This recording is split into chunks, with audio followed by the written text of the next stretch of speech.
Okay, welcome back to the Date with Confidence podcast, and we have got a whole new format of this podcast, and I'm really excited to share it with you because I've been thinking about how I can improve things, how I can make things better. We're on episode 66 now. I wanted to make a couple of little upgrades just to improve the pod for you and to just try out a new style, if you like. I wanted to experiment.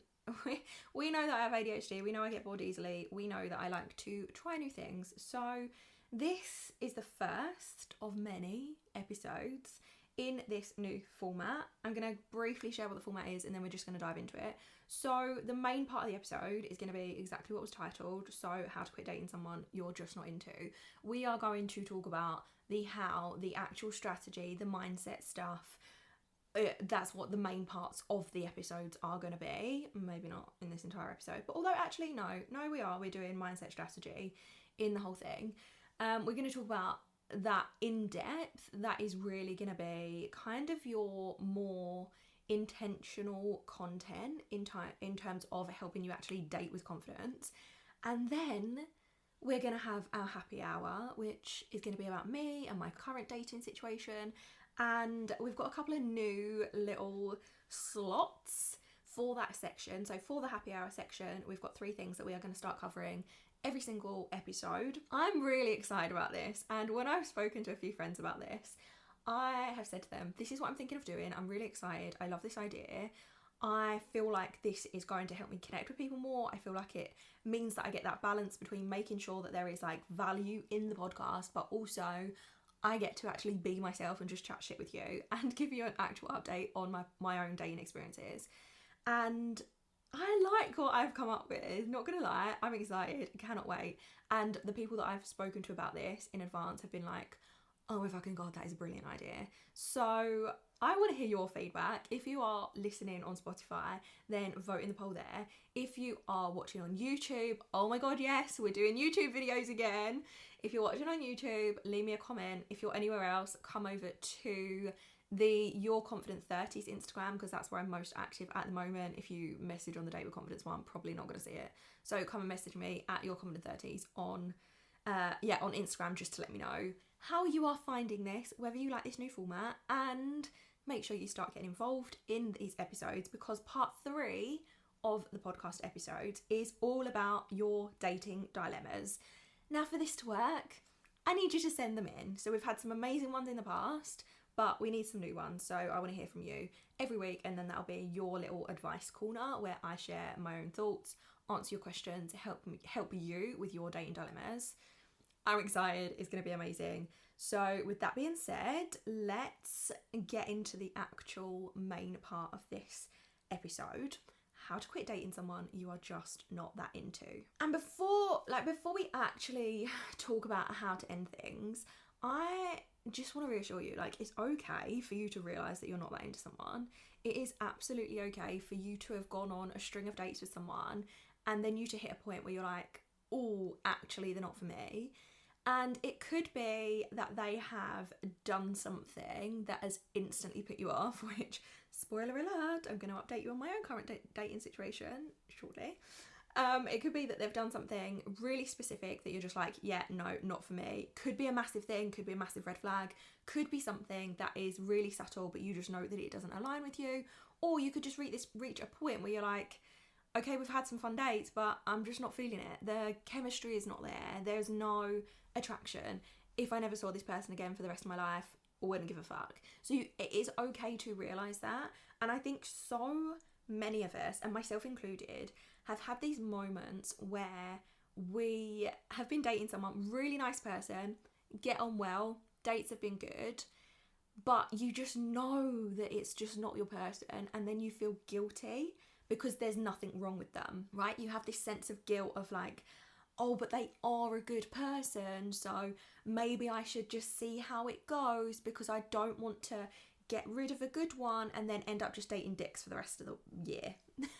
Because that also happens. There's this very much fear of like, once I've found a decent one, is there going to be another decent one? Are they like, is this just the unicorn that's only going to exist and everyone else I date afterward is going to be a complete prick? I've had those feelings, but I want you to know that it's nothing to feel guilty about, and I want you to know that your dream person does exist, so it is okay to let someone go when they are not right for you. Because also, when I think about this, what happens if you continue to date them, right? Let's say you continue dating them because they're a nice person, but then a few years down the line, you're then trapped in an unhappy relationship with someone who's nice, but someone who doesn't fulfill your needs, doesn't make you feel good, you don't feel attracted to. That's miserable for you. And imagine, this is what really helped me, imagine finding out that you were in a relationship with someone and they weren't that into you, but they just carried on dating you because they felt guilty about ending it. Would you really want to be with someone that has just stayed in the relationship because they don't have the balls to end it? I want to be with someone that wants to be with me, not someone that has settled for me because they're too afraid to end it, or because they're worried that I'm just the nicest person they meet, which I don't think that's going to be the case.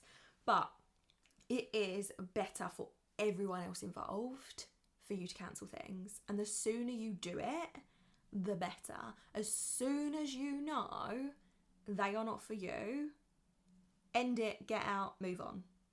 Because otherwise, and this happened to me last year, otherwise you will continue dating them with that in the back of your mind of, oh, I don't think they're for me, there's something wrong, this isn't going to be great. And you'll continue dating them because you think they're nice, and then they're going to reveal their true colours to you at some stage anyway, and then you're racked with the shame of not noticing any of the red flags or continuing to date them even when you weren't that sure. If you listen to the last episode, you'll know that I talked about the shame of like being blindsided by red flags. Actually, I don't think it was the last episode, I think it was the one before that. But the whole being blindsided by red flags, I talked about that there, and I wish there was a moment where I was sat in his front room and I looked around and I was just like, this would be my life. Like this would be my life. And I was like, it's really fucking boring and it's just not for me. But then I continued dating for a few more weeks because I was like, oh, but up until this point he's been nice. And then yeah, it was just like, nah. Ended up with all the shame and shit that comes with having not listened to myself in the first place. So it is better for everyone involved to cancel things ASAP.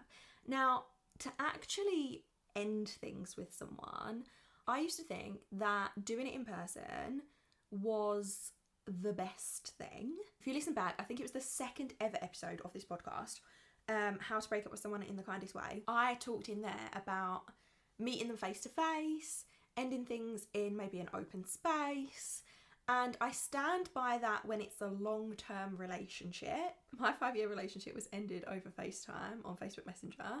Do not recommend, 0 out of 10. When it is a long-term relationship, they deserve the respect of you doing it face to face.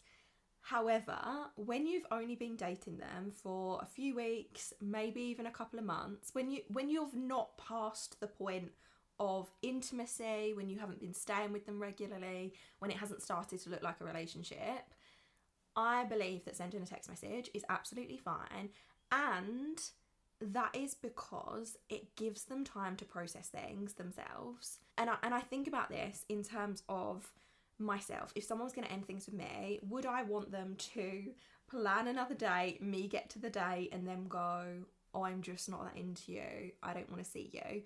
No, it would be awkward as fuck. It would be uncomfortable. It would put me on the spot. Would not like it. Whereas if someone just had the balls to text me and say, things have been great, but you're not my person, fine, move on. I can process in my own time. They don't have to have the whole nerves leading up to the confrontation kind of thing. Not that it needs to be a confrontation, but I just think sending a message is absolutely fine. And especially when you make sure that kindness is at the front of that message. You don't need to message them and say, I'm not attracted to you, or I don't fancy you, or you didn't do this, therefore I'm going to end things. Like, no, you don't need to do any of that. You can literally just message them and say, I've been reflecting on the experience so far, and whilst I've enjoyed getting to know you, I feel like this isn't right for me. I don't want to waste your time. I don't want to waste my time. And, oh, what is it? Do you know what? I'm actually gonna tell you what I said when I did this recently. I draft out my messages in the notes app so that I don't send something I'm not certain about, because I think it's really important for me. I want to get my thoughts down in a cohesive way. And one of the things that I don't believe in you doing when you are ending things is over explaining. You don't need to over explain your reasons for ending things. You don't need to justify your reasons for ending things. You don't need to make excuses or just go into too much detail. Like, what is the fucking point?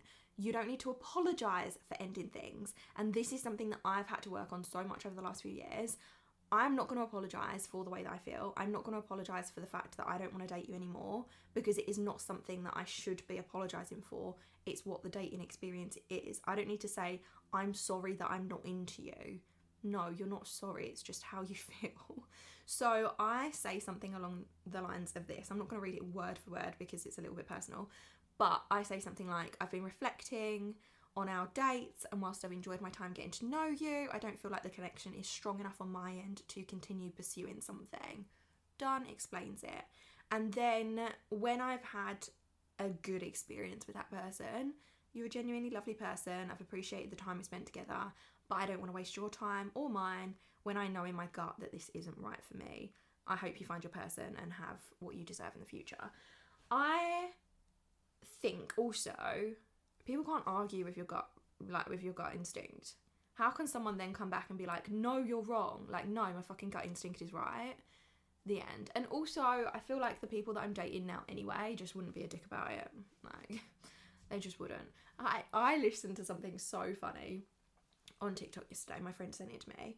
She sent me this, it was like this voice note from this man whose ego was so fucking bruised because a woman had said she's not into it. And it was like this 2.5 minute voice note of him telling her how in demand he was and how he had so many other matches and how it was a her problem and not a him problem. And it was just absolutely insane. And I'm just like, imagine doing that. Imagine someone messaging you, and I don't even think they'd been on a date. I'm not even sure at this point. I'm pretty sure at this point they hadn't even been on a date. This was just a match in Bumble, and she'd said, I think he'd just been answering with like one word answers to her questions, and she was just like, it's not gonna work for me. So he sent back this like rant, and it's just like, tell me that your ego's bruised without telling me your ego's bruised. Like, oh, what the actual fuck. But I don't date people like that, so it's not gonna be an issue. So yeah, before I send the message though, I think this is key. If you want to end things with someone that you're just not into, hype yourself up. This is so important. So I had a shower, I made myself feel good, I put on my playlist, because I was like, part of me was like, it feels shit having to end things with people, especially when they're genuinely nice. When they've been a prick, not such a problem. But when they are genuinely nice people, you don't want to hurt their feelings. Even though you know that it's right, you don't want to hurt their feelings. So in my head, I'm just like, I need to get myself into that confident, I trust myself, this is the right decision energy. So I do that with my playlist, had a shower, I got myself ready. And I also remind myself of the reasons that I'm ending things and of what's important to me. I go back to my standards list. I have a look at what I desire from a relationship, remind myself that it's not what this person's bringing to the table. And then I feel so much better. And also, it's important that you remember that you are worthy and deserving of the relationship that you desire. And you don't need to settle because your dream relationship is out there. And if you feel like you're struggling to believe that your dream relationship is out there, I will link to one of the past episodes that we did on, Your Dream Relationship Exists, Here's How to Believe in It. Such a good episode. So many of you loved it. So I will link that for you so you can go back and listen to that. Then take some deep breaths. Draft it in your notes. You've got yourself to that confident place. Deep breaths, draft it in your notes what you want to say. And make sure you do analyse it, because what I just shared with you, that wasn't my first draft. I wrote it a couple of times to make sure that I was clear on what I wanted to say. Didn't justify, didn't overthink, didn't over-explain myself, and didn't apologise. Do not fucking apologise for ending things. You have nothing to feel guilty about. Apology, when you apologise, it's almost like you've done something wrong. So it's wrong for you to be ending things. No, it's not. You know they're not for you. You don't need to apologise, right? So do those things, get feedback if you need it. Like, you can ask your friends, but honestly, sometimes I just feel like that's so much more overwhelming because I've got a few different groups of friends. So if I want advice on something, I'll message a few different people, but then I end up with so many different responses that I'm like, wait, what the fuck? Like, how do I now make a decision for myself? So sometimes it's worth it, sometimes it's not. If you need a place to come for feedback, then of course the Confident AF membership is there for you. That is exactly the sort of thing you can drop into the chat. You can say to me, I want to end things with someone. How can I word it? Let's do this together. Come in there. I'll leave the link in the show notes for you to check out. And then once you have got your draft, copied and pasted it into WhatsApp or message, whatever you use, once you've sent it, go and do something for yourself so that you're not sat by your phone thinking, oh my God, what are they going to say? Because there's nothing worse than being brave and sending a message like that to then sit there and agonise over it for hours about whether, have they read it? Are they going to respond? What are they going to say? Oh, look, they've blocked me. Like, there is nothing more stressful than that. So just do it, send it. You've done your thing. You've been kind about it. Now it's time to move on. Let's be honest, settling isn't good for you, and it is definitely not good for them. So however uncomfortable it makes you feel, you have just got to be honest with them in the kindest way without apologising. And it's better than ghosting. Like, if you've been on a few dates with them, they don't deserve being ghosted, so don't do that. Say it with kindness, then move the fuck on. Okay, so now we have reached the happy hour part of the show. So every episode, I'm going to be sharing my current drink of choice with you. I'm going to have a little drink, have a little chat, update you on my current dating situation. And this is our little gossip time, right? This is our happy hour. This is we're sat at a bar together. I'm filling you in on what's going on. And in this episode, to start things off, I've literally got the most basic drink. It's so basic. It is Aldi's peach and passion fruit flavoured spring water. And it might be basic, but it feels good at the moment. So, did that make a fizz? Absolutely not. So I'm going to have some of this, and I'm going to have it in my bougie little wine glass because I like to drink out of wine glasses. I'm very much I don't know. I think I've talked about this in the Confidence show.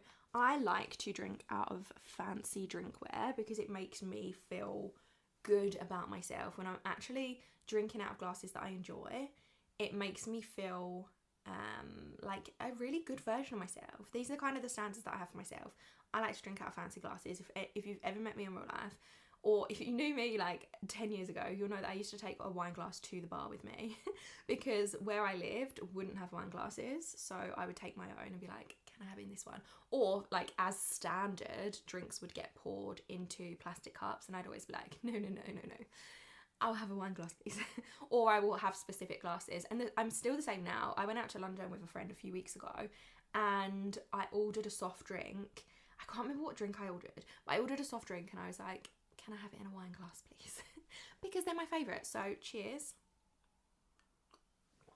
to our first happy hour together. That's probably the only sip that I'm actually going to have. Right, update on my current dating situation. So I can't remember where we were last at with my dating situation, but I started dating someone in April. We made it to date 7, and that is where things went wrong.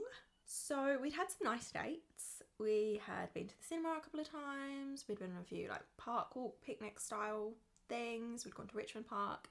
We'd had some really lovely dates. He was a genuinely good guy, really friendly, really good to talk with, good conversation, interested in getting to know me, respect my boundaries. Great.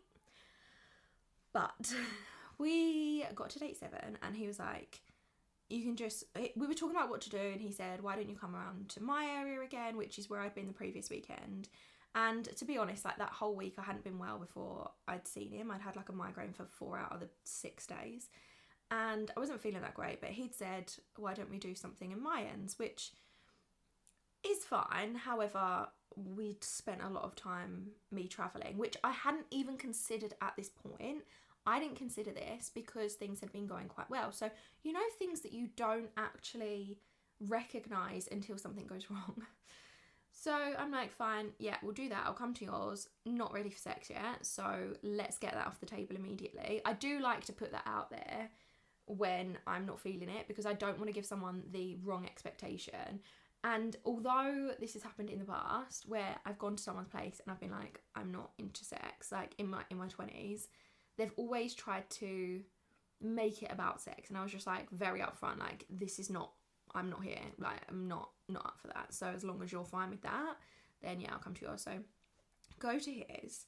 And bearing in mind, I spend 2 hours getting ready in the morning. I am someone who likes to make an effort with what I wear when I go out, when I go on dates. Like, I had done my hair, done my makeup, freshly tanned, had a new top on, nice skirt, my red skirt from, if you've seen any of the branding photos on the Your Confident 30s website, you'd have seen. Actually, it's in the artwork for the podcast. My red kind of animal print skirt, one of my favourite items of clothing I've ever owned. So I looked really nice, sandals, dressed up, and I've made a lot of effort, spent 2 hours getting ready. Then it's a 90-minute train ride, 90-minute bus, then train ride, 2 trains, bus, 2 trains to get to his, which is fine. I've done it, but it's long. So I get there and he's like very casual, and I'm just like, okay, we know my opinion on casual shorts, because if you listen to, I think it's episode 13 of the podcast, we know how I feel about casual shorts. But I thought, well, we're just going to go hang out at his, then we're going to go for dinner later. Fine. And then we go for a little walk, get back to his. I walk into his flat and he hasn't made the bed. And I don't mean he's just like left it a bit messy.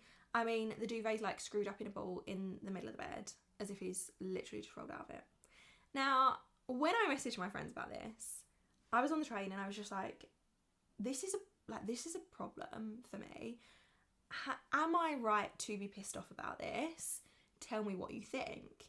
So initially they came back and they were like, a few of them were a bit like, you're blowing this out of proportion. He's just a man. He just hasn't thought about it. This is something that can be kind of trained into him. And then I was like, oh, actually, I didn't mention that it was a studio flat. So it's not like I'd gone to his house, snooped around his bedroom. His bed had been unmade, but it's okay because we were sat downstairs watching something on the sofa. The bed was unmade, and he knew that we were going to sit on there. And when I said to him, I was like, oh, I thought you would have made the bed. Or I think I said, oh, you could have made the bed. Kind of trying to laugh it off, but also like pissed off. He was just like, yeah, but we're going to sit on it. And I was like, yeah, exactly. And then he was just like, oh, would you rather I have made the bed than clean the sink? And I'm just like, but why is that? Why is it an either or? It would have taken you 15 seconds to throw the duvet up in the air and let it lay flat on the bed. Like, what the fuck are we talking about? So honestly, from that moment, I walked in and then I was just like, I have made so much effort to look nice and to get myself to your flat, and you couldn't even be bothered to make bed. And I instantly checked out. In the second that I walked in and saw it, I was like, nah, this is not for me. Because then it just made me feel like you clearly have no respect for the amount of effort that I put in. You clearly aren't that bothered about making the space feel comfortable for me, or putting in the effort when I've literally put in so much effort to just come and see you, and you couldn't even be bothered to make the fucking bed. So that was the thing that did it. And then after that, after being pissed off about the bed not being made, then I just noticed a ton of things that hadn't even crossed my mind before. Like, we went for dinner, I could hear him eating, he asked to split the bill. And again, when I reflected back afterwards, I was like, we've been splitting all the dates since date 2, but I've been paying for travel for the last, for every single day. I've been paying, 13 quid a time at least to travel to get here. And I've been putting in all that effort to travel. When I worked it out, I'd spent 6 hours, more than 6 hours, just sat on a train to see him twice in that week. And I was just like, no, this isn't it. Like, great guy, really lovely guy, really good person. My future husband puts in the same amount of effort that I do. I'm not, yeah. It is just, it was just really disappointing, to be honest. But then it's just one of those things, isn't it? You don't know these things until you start dating. And what I'm really pleased that this situation has taught me, a few different things. So he was the first guy, I think, ever in my life that actually respected my boundaries, which is pretty fucking sad getting to 34 and having no one respect your boundaries till then. But respecting my boundaries, genuinely lovely guy, great. That taught me a lot because it shows me that there are these decent men out there on the apps. And also, I ended things immediately. Past me, even last year, well no, actually, past me ended things last year the second there was the biggest red flag that could never come back from, and that was when he made like racist and homophobic comments, and I was just like, you are definitely not my person. Our values are not aligned in any way, shape or form. You thinking that is okay. I ended it immediately then, but there were things that I'd kind of let slide until that point, whereas this time, this happened, I was really disappointed. I was kind of upset, to be honest. I was really disappointed. I was upset. I was pissed off. And I was just like, this is not how I deserve to be treated. It might seem like a tiny little thing for some people, but you making the effort when I've made all that effort for you, it's just not. Yeah, I was pretty upset.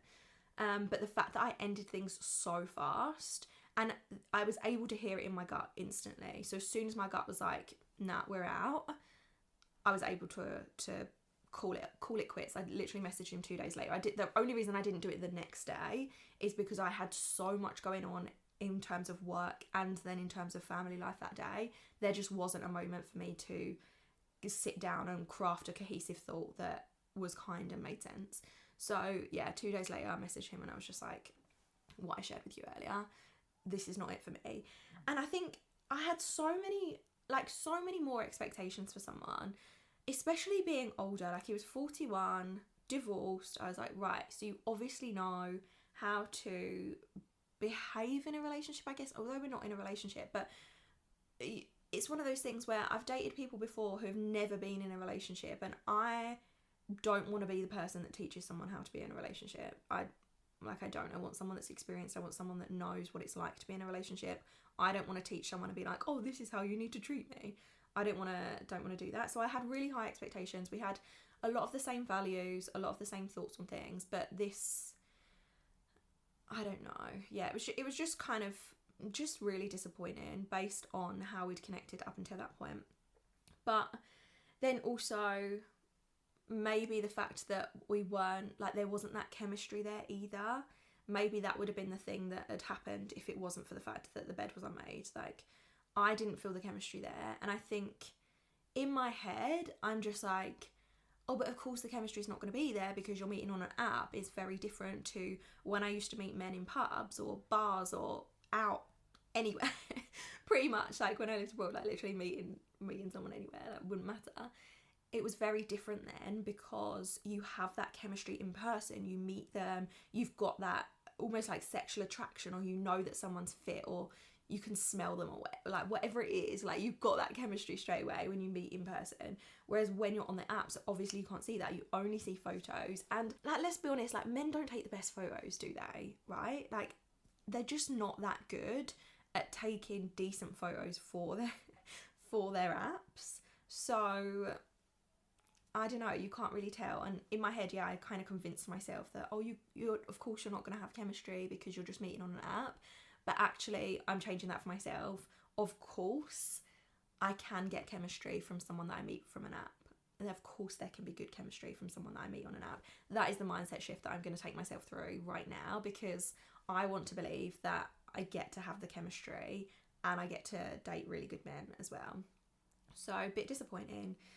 But some lessons, some good experiences, got me back into my dating era again after another, I think I'd taken like a year's break again. So it had been a year since the other guy, and what with Grandad being ill and then him dying and then Nan dying, like, I just wasn't in the mood to entertain dating at all. But I'm back in my dating era.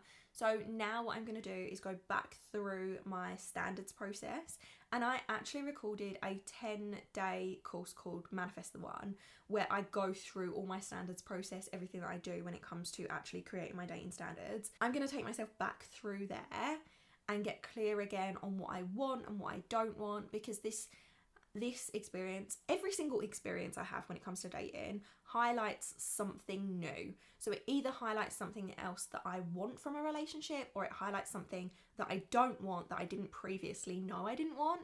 So I'm going to go back through that process, get really, really clear, and then I'm going to update my dating profile based on these new standards. And I'm actually going to do that with you in the next episode. So make sure that you're subscribed. And whilst you are making sure that you're subscribed, please take 10 seconds just to rate the podcast, either on Spotify or if you're on iTunes, please leave me a review. It would be really nice of you. It'd be really nice to hear your feedback, please and thank you. So yeah, in the next one, I'm actually going to take you through updating my entire profile and talk about how to actually write a decent dating profile, when to update it and what not to include, and then we'll rewrap mine together. So that is my current dating situation update. Now it is time for a brand new feature called Hinge Cringe. So Hinge is the only dating app I am actively using right now. So for this section of the show, I'm sharing the Hinge Cringe of the week. This could be a profile, a prompt response, or something that they have sent to me directly in response to one of my prompts. And this week's winner goes to... Can we get a drum roll, please? Oh, I don't think I've told you this one yet, actually. I had someone comment on my dating profile where I've literally got, I cannot tell you how many screenshots I have got from cringy shit that's been said to me on Hinge. So I had one guy message. He said, "This is weird, but I think there's an account using your photos on Instagram." Now this person was not my type in any way, shape or form. I would never have swiped right on them because they were just not it. Like they were just weren't my person at all. But I was just like, oh, for fuck's sake, like, obviously I've got my business. Obviously I'm a public figure on my social media channels and stuff. And I don't want some random person on Instagram using my photos. So I messaged back and was like, oh, that's annoying. What's the account name? And the response, like, it makes me cringe so much saying it out loud. It's NASA because you're an absolute rocket. Like, I'm sorry, what the fuck? What the fuck? Where do they get this shit from? And also, how many people have you actually said that? You've obviously just copied and pasted that to so many people. Has that actually worked on anyone? And in my head, I was just like, if this was someone I really fancied, if he was fucking hot and I liked his profile and I read that from him, would it be just as cringy? And honestly, absolutely would. If he was my type and he sent me that, I'd be like, are you fucking joking? That's your opening message. What are you talking about? So yeah, that is 100% the Hinge Cringe of the week. I want to hear your Hinge cringes, so make sure you go to datewithconfidencepodcast.com/contribute and you can share with me your very own Hinge Cringe, because this shit's funny, right? I mean, yeah, it's just funny. So after the cringe comes the cleanse. This is Swipe Right Spotlight, where we highlight a little glimmer of hope in the dating world, whether it's a profile that actually made me smile, a message that restored my faith in humanity, or a moment that reminded me whilst I'm still in this dating era. So this week's one, this has actually played on my mind so much since I first read it. I didn't swipe right on him, but I really liked this prompt in the person's profile. And it was one of those where it was a thought I recently had in the shower. And the response was, I mean, I think it's a waste of a prompt, but I liked it anyway. A bus, brackets, 2 seats, aisle, 2 seats, fits in the same lane as a car, seat, handbrake, seat. And I know this sounds ridiculous, but this has played around in my, this has played over in my mind so much afterwards. And now every time I'm in the car, I look at the lanes that people are driving in and I'm like, but how is the bus fitting in the same space as the car? It is so ridiculous. But it was nice to actually see a prompt that stayed in my mind, and that's... Maybe this was a terrible first swipe right spotlight, but I liked it. I liked it enough to screenshot it, and I liked it enough to think about things for the past... This was February I screenshotted this. We're now in June. Oh, how funny. So yeah, that was the first one. And again, I want to hear your swipe right spotlights. Send me something lovely in the contribute form, and the link is in the show notes. So now we've got me out of the way. We've talked about our Hinge cringes, we've talked about the swipe right spotlight, and it's finally time for your dating dilemma. So instead of saving up your questions and having one community episode where I just put everything in together, I'm going to start adding your dilemmas to the end of every episode, because I just think this will be a good change. It's just a nice format to follow, right? So this week's dating dilemma comes from Reddit, because I don't have any new contributions for the podcast. So I've got this one, which I feel like we know about this situation. We've all found ourselves in this situation, and I have a lot of feelings about this. An old flame I dated last year came back and apologised for how things ended. I asked about his intentions. He admitted he's into me, but asked to have a proper conversation at a later time because he was preoccupied and didn't want to rush it. How long do I wait for him to reach out? Honestly, I just don't think that you should be waiting for him to reach out. Like, draw a line under the sand. That's it, done. He was an old flame you dated last year sometime. It's good that he has apologised for how things ended, but I feel like so many men do this where they behave like a dick and then they come back and then they keep coming back and then they keep coming back. Like, why?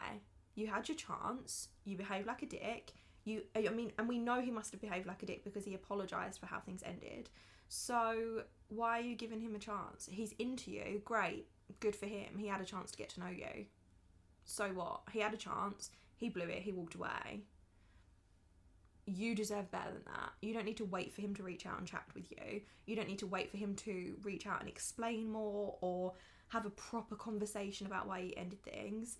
Granted, if you have feelings for him and things were going well, I understand how tempting it can be to hold on for that person. But having been the person who has repeatedly allowed someone to come back into their life and to do the whole I'm sorry, I didn't mean it, all that bullshit,